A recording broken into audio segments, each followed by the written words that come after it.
Et donc chaque semaine il se passe des choses comme ça. Et cette semaine je suis allé à un enterrement. Et c'est pas l'enterrement de Jacques Chirac, pardon. Ça.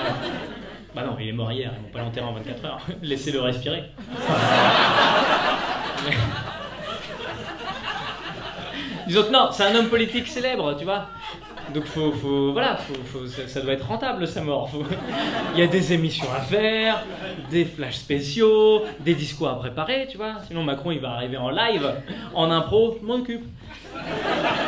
Écoutez, mangez les prunes, les pommes. Putain, mais je vous ai dit que j'étais pas prêt. Donc voilà, je n'irai pas à l'enterrement de Jacques Chirac, ça je vous le dis. Non, je préfère pas, j'ai aucune raison d'y aller. Je comprends pas d'ailleurs l'idée d'aller à des enterrements de gens qui savent même pas que t'existes. Enfin, tu me diras, je suis allé à l'enterrement de ma grand-mère cette semaine, donc Alzheimer niveau 7.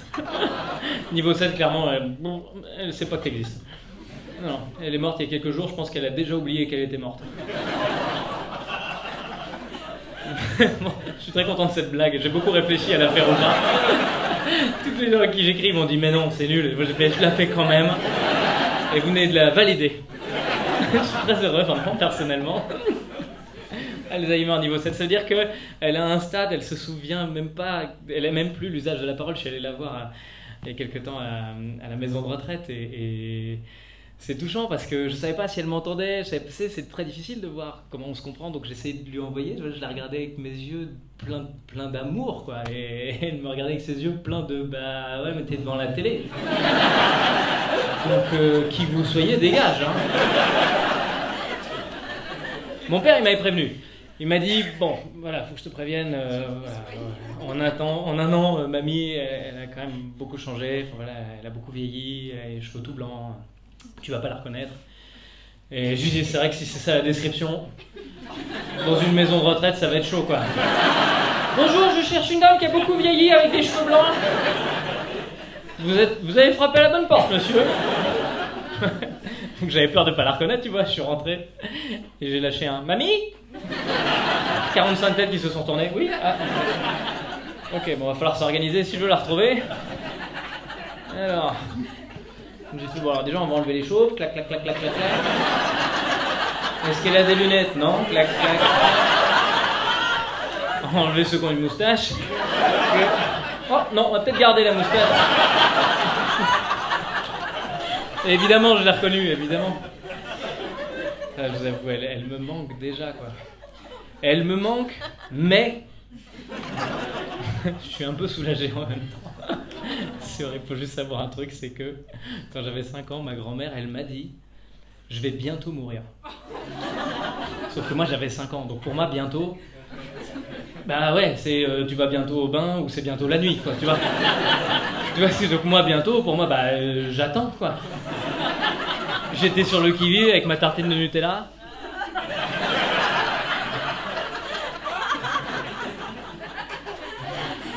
J'osais même plus aller aux toilettes, je me dis je vais revenir, je vais la trouver sur la table. Oh non, j'ai raté bientôt. Et en fait après j'ai capté, bientôt c'est pas du tout le même bientôt que nous. C'est un bientôt de ma grand-mère, ça veut dire... Je sais, parce qu'un jour je lui ai dit on pourra acheter des bonbons, elle m'a dit bientôt. Avec son accent comme ça, bientôt. Bientôt. Donc là elle est morte 32 ans après le bientôt. 92 ans elle avait. Jacques Chirac en avait 86. Voilà. De là à dire que ma grand-mère est plus résistante qu'un chef d'État français. 86 ans, hein, Jacques Chirac. Ouais. On savait qu'il allait pas bien. En général, de toute façon, quand t'as pas de nouvelles d'un homme politique pendant longtemps, c'est que y a un problème de santé, clairement. Ou de charisme, si c'est Manuel Valls. C'est les deux. Bah oui, parce que Valls, ça faisait longtemps.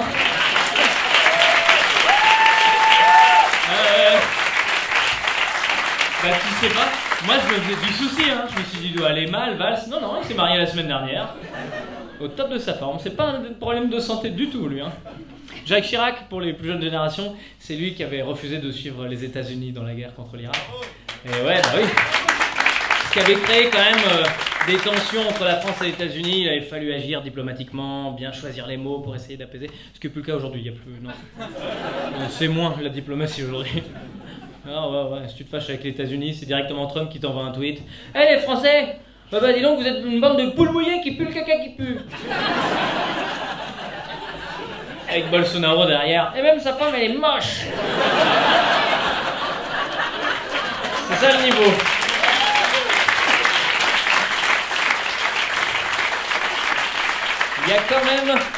Il y a quand même un bouleversement du sens des responsabilités dans la société dans laquelle on est, quoi, tu vois. C'est les vieux qui se prennent la tête sur chat, et c'est les jeunes qui prennent conscience de l'urgence écologique, évidemment, avec Greta Thunberg cette semaine, là, vous avez vu? Ouais, Greta Thunberg et 15 autres jeunes qui ont porté plainte contre 5 pays pour non-respect des droits de l'enfance, dû au fait qu'ils laissaient la planète dans un état, parce qu'ils ont le droit maintenant, les enfants, de porter plainte pour non-respect de leurs droits. Voilà. Donc, du coup, mon fils, il m'a dit, du coup, regardez Netflix, c'est les droits de l'enfance ou pas? Non, c'est pour savoir. Donc 16 jeunes, 16 mineurs ont porté plainte. Et putain, moi je pense à tous les curés qui ont vu le truc mais qui n'avaient pas la suite.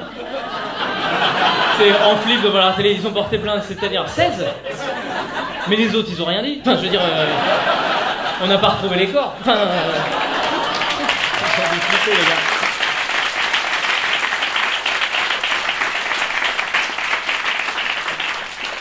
Elle est impressionnante quand même, hein, cette fille. Hein.